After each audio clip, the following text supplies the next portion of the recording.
Welcome back to another episode of Pro Dignity No Doubt. I am your hostess, Nicole Smith, and today we're diving into a topic that is both challenging, yet I would say very vital to what we're experiencing within culture today.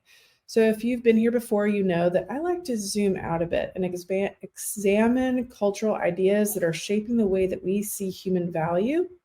And today I think we should be peeling back one of the biggest lies of our time. So it's this idea that for us to have a life that would be considered a good life, it must be a life that is completely and utterly free of suffering. So I've chatted about this a bit in the past, a few episodes ago, actually.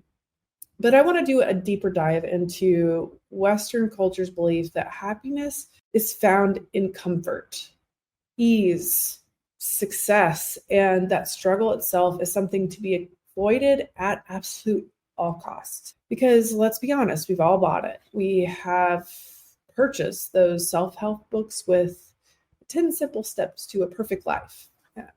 So social media influencers that are teaching us exactly how to live and optimize every aspect, all the aspects and moments of our life in our day to control our environment, relationships, emotion, body, so that we can live in this seamlessly devoid of hardship existence.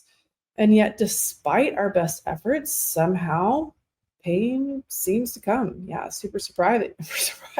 Expectations are still shattered. Life still takes unexpected turns. It's just the reality. And when that reality does in fact hit, it feels a lot like an ambush because we didn't prepare ourselves for it. We're not preparing our children for it, quite frankly. And in this moment, I just want to make it incredibly clear that no matter how much we plan, struggle is an inevitable part of life.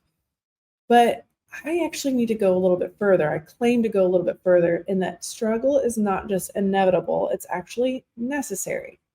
Because think about it, as a parent, if you're a parent like I am, you know that the deepest joys and purpose that we derive from being a parent comes from those most challenging moments, the exhaustion of rocking a sick baby, the emotional roller coaster I am to understand that is raising a teenager. I'm not there yet, but So essentially patience, additionally, even the patience it takes to guide our children through struggle, pain, failures, our love, connection, purpose, like I said, with our children are deepened in those moments through the struggle, through the pain. But it's not just parenting. It's actually the athlete that pushes past exhaustion to build endurance. It's the entrepreneur failing time and time again, which I know all about as an entrepreneur myself, learning resilience. The advocate that refused to look away from that injustice that just makes most of us too uncomfortable to do anything about. Struggle isn't just an inevitable part of our life. It's actually does something to us. It builds our character, it strengthens our resolve, it deepens our compassion. Actually, I actually argue that it's the birthplace of justice itself. But sadly enough, I'm not immune to it. I actually bought into it throughout different, more challenging parts of my life. As a lot of you well know, my youngest daughter, Cosette, was born with brain damage. And the life that I had planned for her, imagined for her, for myself, quite honestly, was shattered in that moment. The moment that she was born, it was absolutely shattered. And I mentioned this a couple episodes ago, but in the first few months, I spent a lot of time actually listening to music. Not a huge music person, but music therapy was a big part. I really believed it very strongly, not even just for myself, but also for Cosette and my other daughter, my husband. But I would spend hours listening to music in order to process my grief. And there was a song, and I've mentioned it before, by Andy Grammer, and it's called I Wish You Pain. And essentially it's this prayer of pain for his children, because he knew that pain was going to be the birthplace for purpose for his kids, a place for his kids to grow. And it was such a strange sentiment at the time to wish pain upon our children, because it would be a birthplace of purpose in their life. But as I held Cosette, who honestly had a very intimate relationship with pain that even I had experienced, I really couldn't help think about my oldest daughter, Larianne, who had known nothing of but comfort in her life thus far. And so I just thought a lot about how society would tell me that Larianne was the privileged one, but I really realized Cosette was the one with the true privilege. Through her struggle, she was learning resilience, the depth and the meaning in life that my oldest just really didn't have the chance to experience unless it was being falsified in her life by her parents. So it really was a wake-up call for me. And it wasn't just like an individual wake-up call. It was a wake-up call about culture. The culture we live in the West treats struggle as something that isn't just inevitable, but something that we actually can eradicate somehow, as if the very existence of pain is an injustice. And we've reached this point that actually suffering is seen as not just undesirable, but I would suggest and even argue that it sees it as immoral. And really, moreover, I realized that just being on social media, that children like Cosette, my own daughter, actually were a threat to these utopian ideas that a life without pain was this ultimate moral good.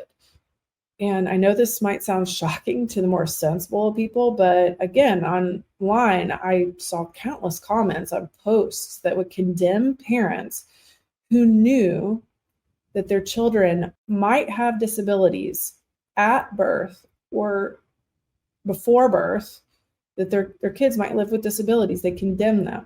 And those were parents like me. And it became very clear, this message was clear, that even if there was a remote possibility that struggle may exist for your child, and in turn yourself, that morality demanded a death sentence for these children, for our children. It was just mind-blowing. And it was always translated as mercy. I mean, that, they're going to hurt, they're going to have pain, you're going to suffer, and it's just better off that they be dead. It's good this way. And it wasn't just like the simple, like, pain is bad and we should make choices that alleviate suffering in ourselves and around us. It was more sinister, or at least the impact is more sinister, because of course we shouldn't just like mindlessly walk into struggle if we could avoid it, but that's not how life is. And these thoughts have a real and lasting consequence on society that we're not discussing. And just for a moment, I'd like to take a step back in time and explore a bit about what maybe history speaks on these types of themes. Because as we know, history is full of a lot of lessons. So let's kind of just travel back to 1700s Great Britain. A poor person, their worth was measured by their ability to contribute to the labor force, their ability to work. And if you contribute to the labor force, you had value. If you couldn't, whether it was by age or disability, circumstance, no matter what it was, you were a burden. And poverty, it was such a degree that it was not seen as an unfortunate condition. It was actually a moral failing of the individual with a direct detrimental impact to the collective. And when poverty started to be framed as immoral, it was easy for the solution to become the dehumanization of the poor. Because essentially they were looking at it as like, hey, this person, the more labor output meant that they had greater moral value, and the less moral labor output meant the lesser moral value. So obviously things at the time were a little rocky, and as the population of the highly impoverished grew, there was an increase in pamphlets that were being circulated, laden with these solutions, and even they were awful. Even some of these solutions, these pamphlets, would suggest that the poor be put through joint stock companies. And if you don't know what a joint stock company is, it's actually reserved for livestock, animals that were going to be eaten and utilized for the benefit of the public. So I want to enter in this individual by the name of Jonathan Swift. he essentially was an Anglo-Irish author and clergyman who was known for the circulation of his own pamphlets. And for the discussion of today, we're actually going to highlight one that if you're a part of my era, you probably actually read this in high school. This is the first time I actually read this as an example of a straight-faced satire. So buckle up. It's a really long title, but it's very important that I read this title so that you kind of understand the premise of what Swift was talking about. So, quote, a modest proposal, this is the name of the pamphlet, a modest proposal for preventing the children of the poor in Ireland from being a burden to their parents or country and for making them a benefit to the public. So a modest proposal was kind of stood out on its own because it was pretty stout things that it talked about. Because really what it had proposed, again, keep in mind it's a satire, that the solution to the era's ills of the time was in fact cannibalism. Yeah, read that right. To kill and eat the yearling babies of the impoverished masses. Again, keep in mind, purely satirical, but in short, Swift's claim in this pamphlet that cannibalistic infanticide benefited all of society and that the poor gained an economic boost from the sale of their children, the death and sale of their children, while the gentry's obligation to ease the burden of the poor was all but erased, which is just wild, win-win all around, right? But totally barbaric at the same time.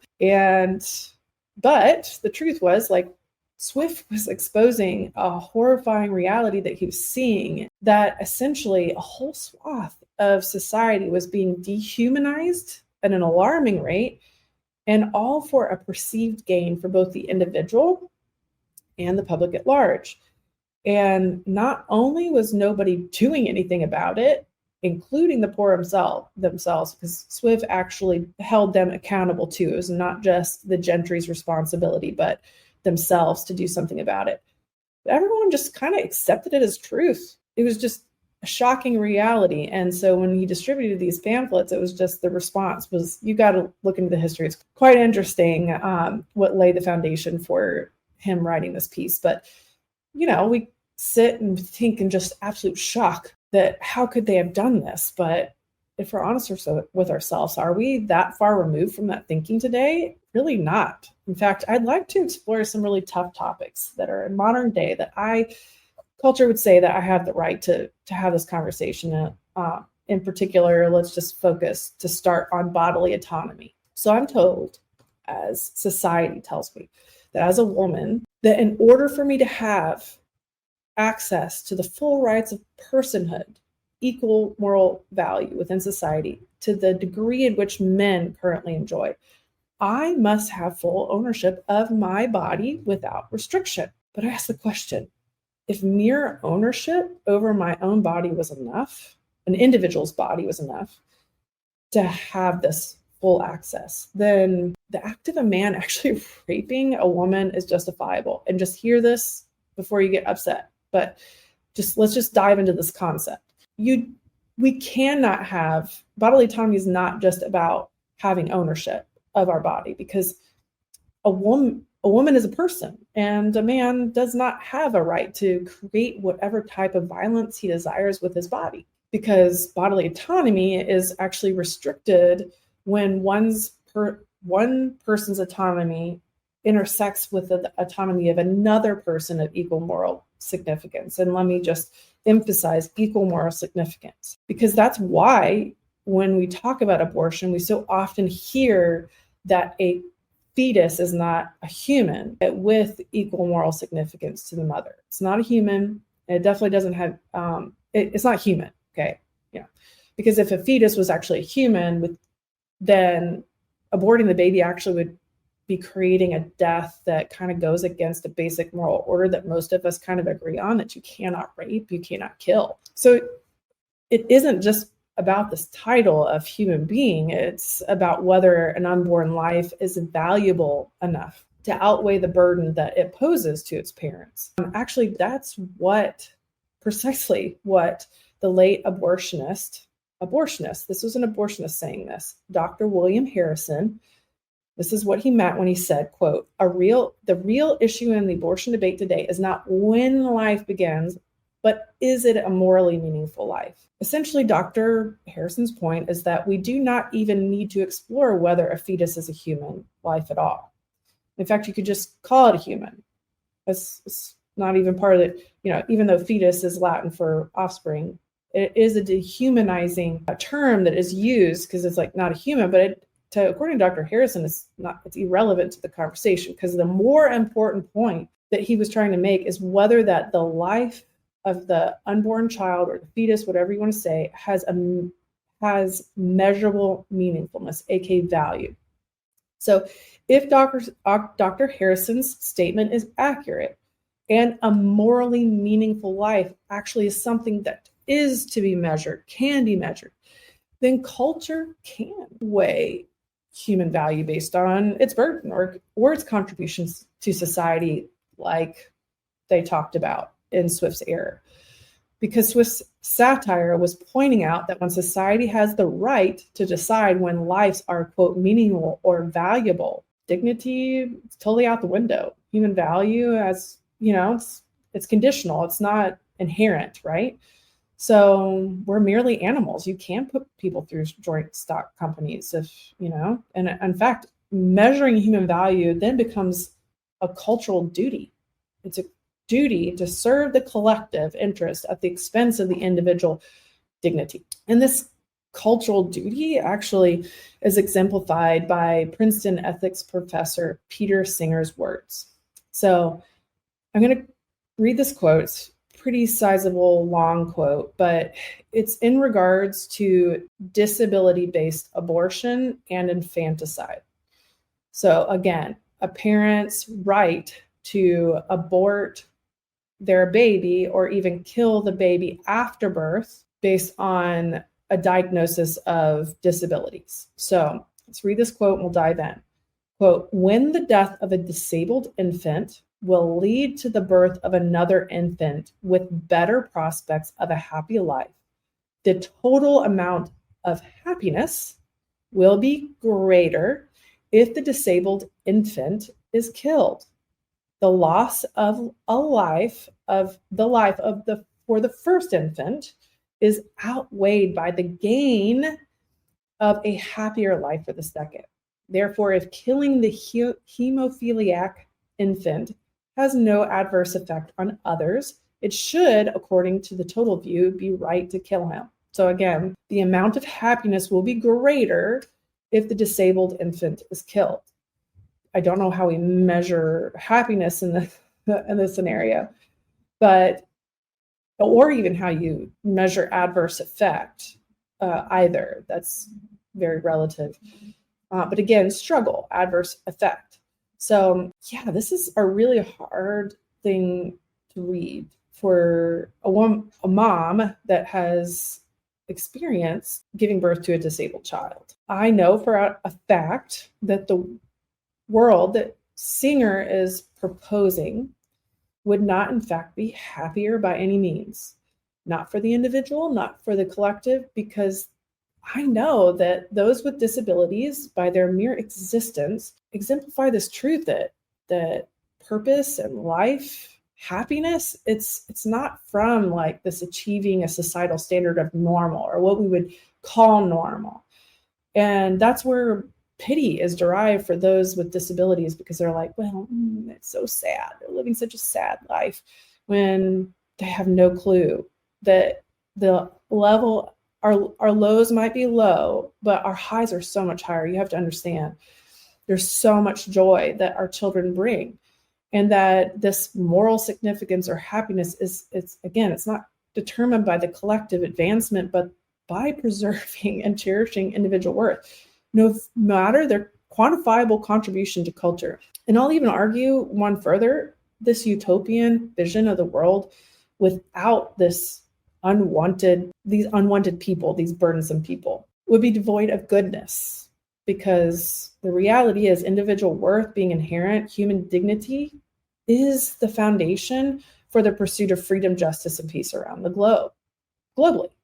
Because on what grounds do you have to serve someone who is poor, disabled, trafficked, abused, in the foster care system, anyone else a burden in our culture or anywhere else around the world, they're a drain on our resources. And as Singer points out, wouldn't it be a moral good to actually eliminate them because they would be replaced by someone more capable of producing happiness, more value to society? So I just want to borrow a little of the words that Swift spoke in A Modest Proposal, because I argue that today America looks upon the, quote, prodigious number of children in the arms or on the back or at the heels of their mothers, and frequently of their fathers, as the cause of the present deplorable state of the kingdom.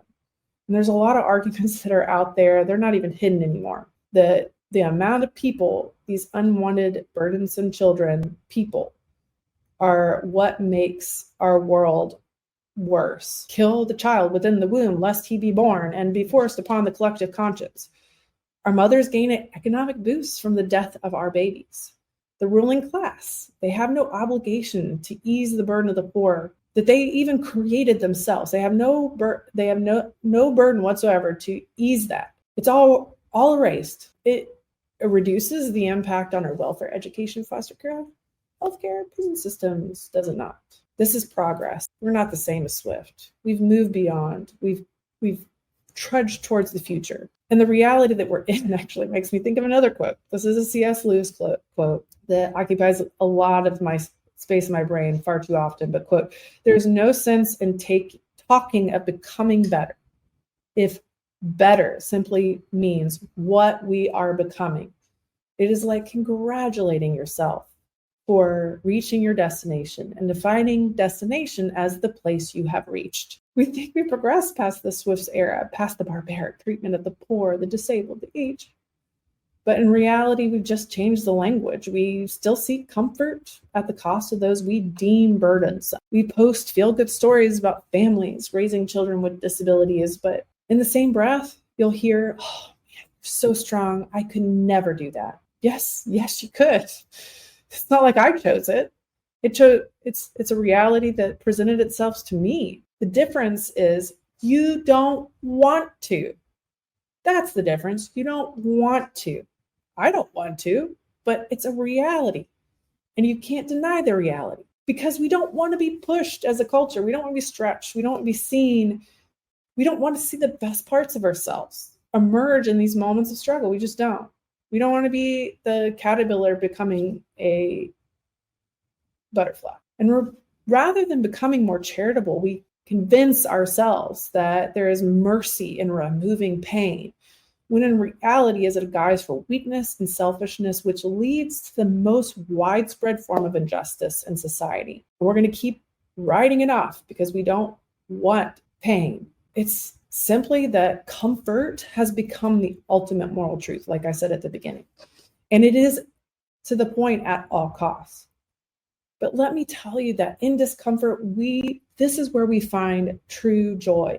Not ease, not comfort, but this transcendent purpose exists by embracing struggle and seeing the beauty in the midst of it. Because pain is going to come anyway. It cannot be eradicated, period. And that's really what my prayer is for society, that we would stop running from hard things, that we'd stop discarding those things and those individuals that would challenge us, and that we would remember that dignity is not something to be earned. It must not be earned, because it is something to earn and it is not something that we already possess inherently, then that life is disposable. And if we don't start understanding this, we will continue to repeat history while banging on our chest with false pride. Look at how far we have progressed. It is ridiculous. I know this is super heavy, but we need to keep having this conversation, because how we define human worth shapes everything about the world we create, not just for society at large, but also for ourselves. And if this episode resonates with you, I'd love for you to share it with a friend, leave a review, tag me on social media with your thoughts. My handle is at Nicole M.Y. Smith, literally on any platform. Know that your voice matters in this fight for a culture that values every human life. So if you want to explore these topics further, please subscribe. Don't miss the future episodes. Together, let's challenge the lies that are being presented to our culture. Let's stand for truth and champion the dignity of every human person. Until next time, keep standing, speaking, and defending dignity with no doubt. Thanks a lot.